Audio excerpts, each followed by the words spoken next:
Belgium's prime minister has one long-term goal: ending Belgium. Since February 2025, the country has been run by Bart De Wever, leader of a Flemish nationalist party that has independence baked into its founding charter. And a few kilometers away, in that exact same city, sits the entire command center of the European Union. Brussels is both things at once: the capital of Belgium and the capital of Europe. And here's the contrast. Next door, the EU runs like a well-oiled machine. Belgium itself, regular chaos, endless political deadlock, an actual world record for going without a government, and a state structure so complicated it makes tax law look simple. 6 state reforms since 1970. And the core divide between the Dutch-speaking North and the French-speaking South is still wide open. Now a man has taken the top job who shows up with a sledgehammer instead of a toolbox. In his own words, Belgium isn't a project you fix anymore. It's one you dismantle, carefully and in order. A 7th state reform is already planned by 2029, pushing Belgium toward confederation and eventually toward breaking apart entirely. So it's time we actually looked at this country. What's really going on in this small nation at the heart of Europe? What exactly is behind De Wever's plan? Why is Belgium one of the most divided countries on the planet? And is it actually about to be split in two? Let's get into it. Belgium was never really a nation that grew organically. It was assembled.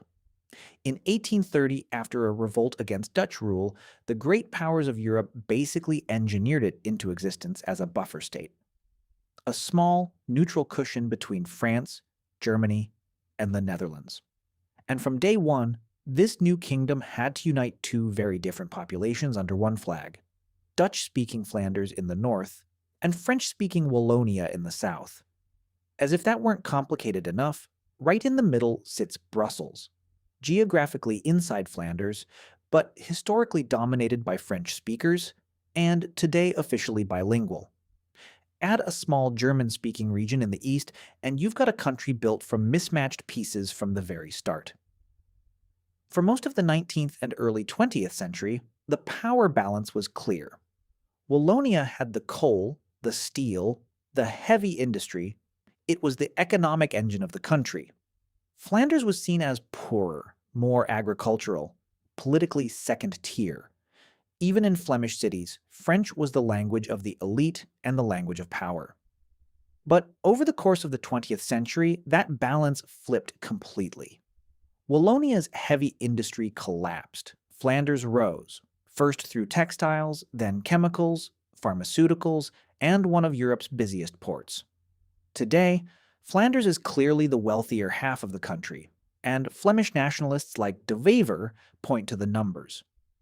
By their count, more than 4.6 billion euros flow from Flanders to Wallonia every single year. Money, they say, could instead stay home. To manage this growing tension, Belgium has reformed itself 6 times since 1970, slowly transforming from a centralized state into a federation of 3 regions, Flanders, Wallonia, and Brussels capital, layered on top of 3 separate language communities. Each reform was a hard-fought compromise. Each one gave Flemish demands a little more ground, and each one created brand new points of conflict. The result today is a system of almost absurd complexity. Belgium has 6 different governments running at the same time, and depending how you count, up to 8 health ministers. Powers are split so finely that even lawyers struggle to say who's actually responsible for what. Live in Brussels but work in Flanders? You might fall under completely different systems for health insurance and job training, depending on which side of an invisible line your paperwork lands on. And yet, core areas like pensions and unemployment insurance are still organized nationally. And that's exactly the next battleground. Flemish nationalist parties now want to split up the social security system entirely. French-speaking parties reject that outright. This constant tug-of-war produced Belgium's most infamous record. In 2010, the country went 541 days without a government, an actual official world record. In Belgium, being ungoverned isn't an emergency. It's practically routine. And then, last year, something historic happened. Since February 2025, Belgium has been led for the first time ever, by a member of a Flemish nationalist party, Bart De Wever. He's a trained historian, a sharp public speaker, and arguably the most strategically patient figure in the entire Flemish independence movement. His party, the N-VA, has an independent Flemish republic written directly into its founding statutes. And De Wever doesn't hide it. His stated dream is what he calls an orderly divorce. But he's also pragmatic enough to know that dream isn't reachable in one move. So the next stop on the road is something called confederalism. The coalition agreement behind his government already includes a planned state reform by 2029, a massive transfer of power from the federal level down to the regions. It sounds bureaucratic, but it's politically explosive.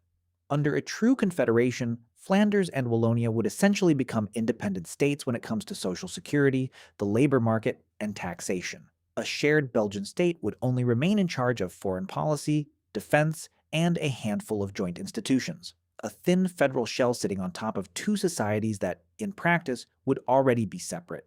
And on the road there, people are openly discussing options that used to sound like academic fantasy. 2 fully independent states, or even Wallonia joining France and Flanders joining the Netherlands. Whether De Wever can actually pull this off is a completely different question. Changing Belgium's constitution requires not 1, but 2 separate 2/3 majorities in parliament. 1 to agree on what should change, and a second to actually pass it. That's an enormous hurdle on its own. And French-speaking parties, especially the Walloon socialists, categorically reject confederal reform.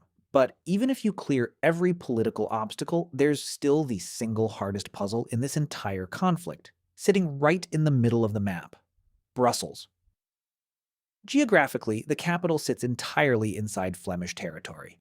Politically and culturally, it's overwhelmingly French-speaking. Legally, it's currently its own autonomous region with special status.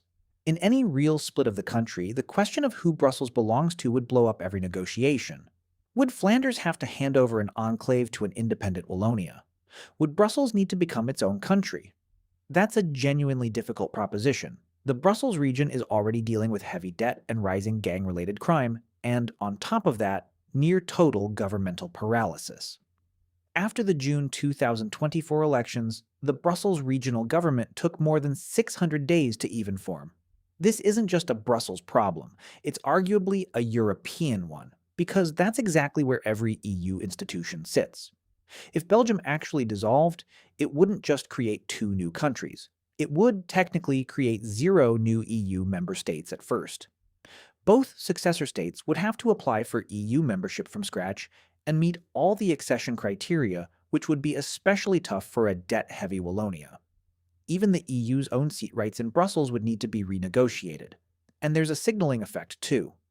Europe already has active separatist movements: Catalonia in Spain, South Tyrol in Italy, Corsica in France. If the country hosting the EU's own capital plans to dissolve itself, that's not exactly a reassuring message to send. So what actually happens next?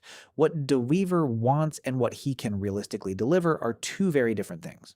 The history of Belgian state reform is a history of compromise, because in reality, the parliamentary majorities, the unity on the French-speaking side, and any workable plan for Brussels are usually missing. What's more likely is another gradual transfer of power to the regions. 1 step forward, arguably 2 steps back. But the underlying problem remains. Flanders and Wallonia are drifting further apart economically, culturally, and politically year after year. Real, lasting stability would need a genuinely deep reform.